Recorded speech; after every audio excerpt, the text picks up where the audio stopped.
এখন বর্তমানে যে কোনো সরকারি চাকরির পরীক্ষা দিতে গেলে দেখবে পৌনঃপুনিকের অঙ্ক খুব আসে। তা পৌনঃপুনিকের অঙ্ক কিভাবে করব? ছোটবেলায় পৌনঃপুনিকের অঙ্ক আমরা অনেকেই করেছি। কিভাবে করব দেখো, প্রথমে দেওয়া আছে 0.6 মাথায় পৌনঃপুনিক আছে। এই যে মাথায় বিন্দুটা, এটাকে বলা হয় পৌনঃপুনিক। তো কি করব, আগে সম্পূর্ণ সংখ্যাটাকে লিখে দেব। সম্পূর্ণ সংখ্যাটা আছে 6 লিখলাম। নিচে কি হবে, বাই দিয়ে করতে হবে কটা সংখ্যার মাথায় পৌনঃপুনিক আছে। দেখো, একটা সংখ্যার মাথায় পৌনঃপুনিক আছে, তাহলে একটা 9 লিখবো। বাস, অঙ্ক কমপ্লিট। এইবার কাটাকুটি করব না, 6কে 3 দিয়ে ভাগ করলে হবে 2, আর 9কে 3 দিয়ে ভাগ করলে হবে 3, তাহলে উত্তর হয়ে যাবে 2/3। এখানে কি আছে, এখানে দুটো সংখ্যার মাথাতেই পৌনঃপুনিক আছে। দেখো, তাহলে কি লিখবো, 0.9 পরে 09 আছে, পুরো সংখ্যাটা হচ্ছে আমার 9, বাঁদিকে জিরোর কোনো দাম নেই, তাই 0 লিখলাম না। দুটো সংখ্যার মাথাতে পৌনঃপুনিক আছে, তাই কি করব, দুটো 9 বসাবো। যতগুলো সংখ্যার মাথায় পৌনঃপুনিক থাকবে ততগুলো 9 লিখতে হবে এখানেতে। এইবার কাটাকুটি করলে কি হবে না, 1-এর 11 হয়ে যাবে। 9-1-কে 9, 9-11 99। এরপরেরটা দেওয়া আছে দেখো 0.16, কিন্তু একটা সংখ্যার মাথায় পৌনঃপুনিক আছে। এখানে কি করব না, পুরো সংখ্যাটাকে আগে লিখবো 16।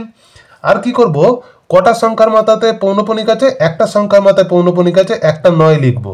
কিন্তু দেখো, দশমিকের পরে একটা সংখ্যা ফাঁকা রয়েছে। তা দশমিকের পর যদি একটা সংখ্যা ফাঁকা থাকে, তাহলে কি করব, ওই যে সংখ্যাটা ফাঁকা আছে সেটাকে বিয়োগ করে দেব। একটা ফাঁকা ছিল, তাই একটাকে বিয়োগ করে দিলাম। বিয়োগ করলে কত হবে, তাহলে এটা 15/9 হয়ে যাবে। এইবার এটাকে কাটাকুটি করলে কি হয়ে যাবে না, 15/, আচ্ছা আরেকটা কথা, যে এখানে 9 লিখেছি, আর যেহেতু একটার মাথায় পৌনঃপুনিক নেই, তাই একটা শূন্য বসবে 9-এর পাশে। তাহলে কি হলো না, 15/90, তাহলে 6×15 হয়ে যাবে। 15-1-কে 15, তাহলে 1-এর 6 হয়ে যাবে উত্তর। এটার ক্ষেত্রে কি হবে না, এটার ক্ষেত্রে হবে দেখো, সম্পূর্ণ সংখ্যাটা কত আছে, 027, তাহলে 0 না লিখে আমরা 27 লিখব। আর নিচে কটা সংখ্যার মাথায় পৌনঃপুনিক আছে, এখানে সম্পূর্ণ পুরো 3টে সংখ্যার মাথাতেই পৌনঃপুনিক আছে। 3টে সংখ্যাকে অর্থাৎ 3টে 9 লিখে দেব। তারপর দেখো, একটা সংখ্যার মাথায় পৌনঃপুনিক নেই, যে সংখ্যার মাথায় পৌনঃপুনিক নেই সেটা বিয়োগ করতে হয়। আর যটার মাথায় পৌনঃপুনিক নেই ততগুলো শূন্য বসে যায়। একটার মাথায় পৌনঃপুনিক নেই দশমিকের পরে, তার জন্য একটা শূন্য বসে গেল। তাহলে উত্তর হয়ে যাবে আমার 27/990। এটাকে যদি আমরা সরল অনুপাতে করি, তাহলে কি হবে উত্তর না, 1-এর 270 হয়ে যাবে। পরেরটা কি আছে না, পরেও সম্পূর্ণ সংখ্যাটাকে আগে লিখে দেব 50081। এইবার দেখব কি না, দশমিক পৌনঃপুনিক ছাড়া দশমিকের পরে পৌনঃপুনিক ছাড়া কটা সংখ্যা আছে, পৌনঃপুনিক ছাড়া 500 আছে, তাহলে 500টা বিয়োগ করে দেব।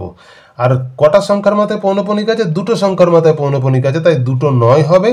আর দশমিকের পরে দুটো সংখ্যা পৌনঃপুনিক নেই, তাহলে দুটো শূন্য পাশে বসে যাবে এখানেতে। তাহলে বিয়োগ করলে কত হলো, 495। আর এখানে হবে 8-1, এই পুরোটা বিয়োগ করলে এই সংখ্যাটা থেকে এটা বিয়োগ করলে হবে এই সংখ্যাটা। আর নিচে দেখো 9900, এটাই হয়ে যাবে আনসার।